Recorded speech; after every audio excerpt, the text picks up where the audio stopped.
Hey there, it's Thursday afternoon and it's the day that I talk about marriage. I'm Lesli Dories, marriage coach, founder of Foundations Coaching, and creator of the Hero Husband Project. And for the last couple of months, I've been talking about sex, intimacy, everybody's favorite topic. And one of the things that we don't pay, well, I think we think about it, but I'm not necessarily sure how much attention we pay to it, about what makes a good lover, and are you one? I like to separate out sex and from making love because of where your focus is. Having sex is about you, your physical pleasure, your focus. Making love is really about your partner. So a good lover is somebody who is concerned about whether or not their partner is feeling good, is having a good time, is comfortable. And yes, there are techniques involved.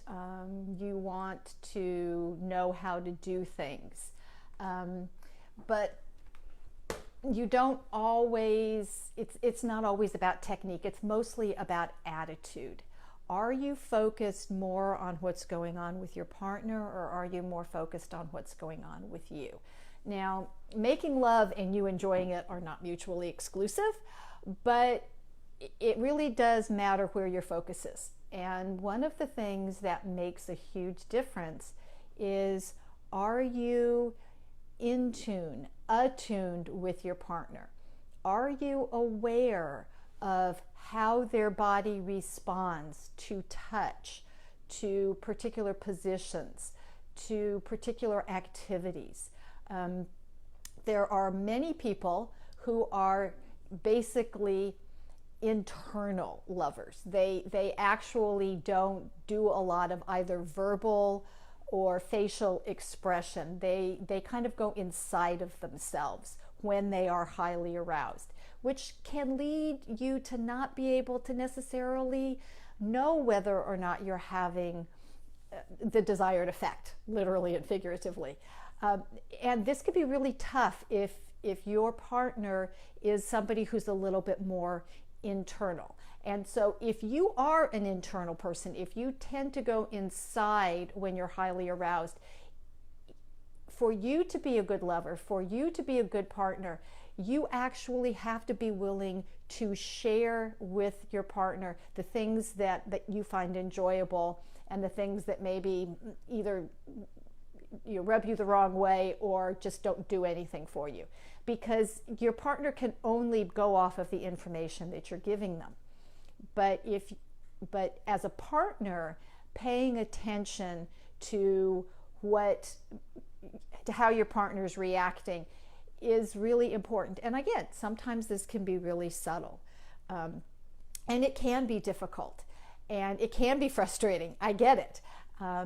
But what we want to do, if we want to be good lovers, is to be more attuned to our partners.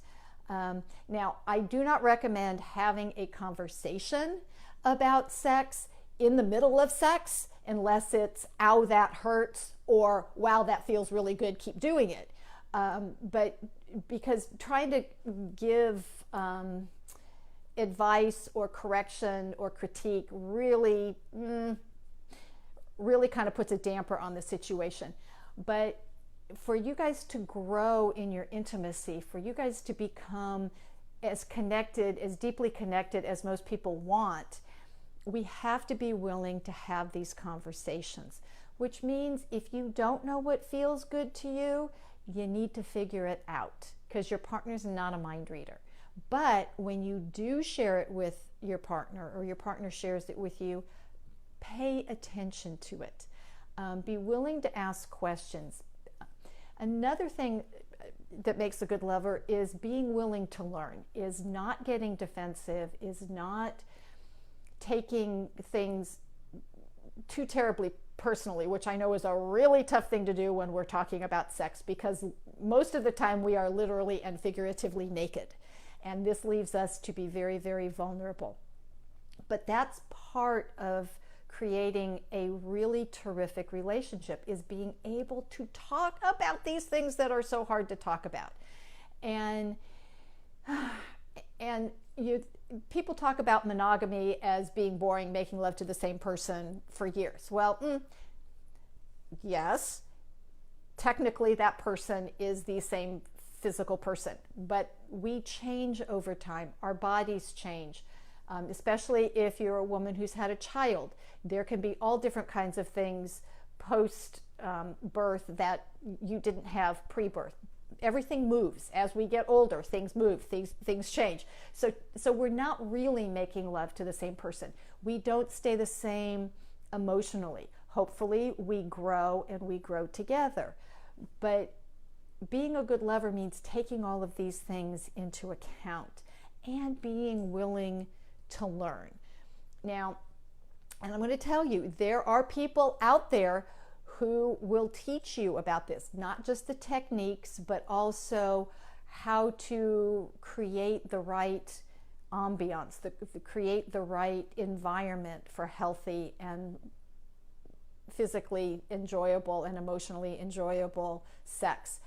We want to be able to do this. And I know if you're one of those people who's in a sexless marriage, or things just aren't going well, maybe what I'm talking about right now is hurtful, and it's not meant to be, because at some point in time, hopefully in the relationship that you're in, but even in a future relationship, you'll take this to heart, because we're all put together differently. Even though we have the same body parts in the same general location, we don't experience physicality, physical touch, sexual arousal, sexual desire the same way.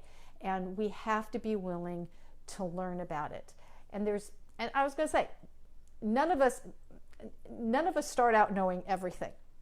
And so it's important to figure out, where did you learn about these things? Where are you getting your information? How are you applying it? And can you talk to your partner? Because really good lovers are able to connect on the emotional level. They're able to communicate really well. It isn't just about what's happening between the sheets. It's about what's happening outside the bedroom as well. So let me know your thoughts. Let me know if you have any questions. Let me know if you're looking for some resources, because I have some really terrific colleagues who specialize in this. And let me know. And until next week, where we won't be talking about sex, so still come join me, but we're going to change up the topics a little bit. So join me next week, and until then, stay loving.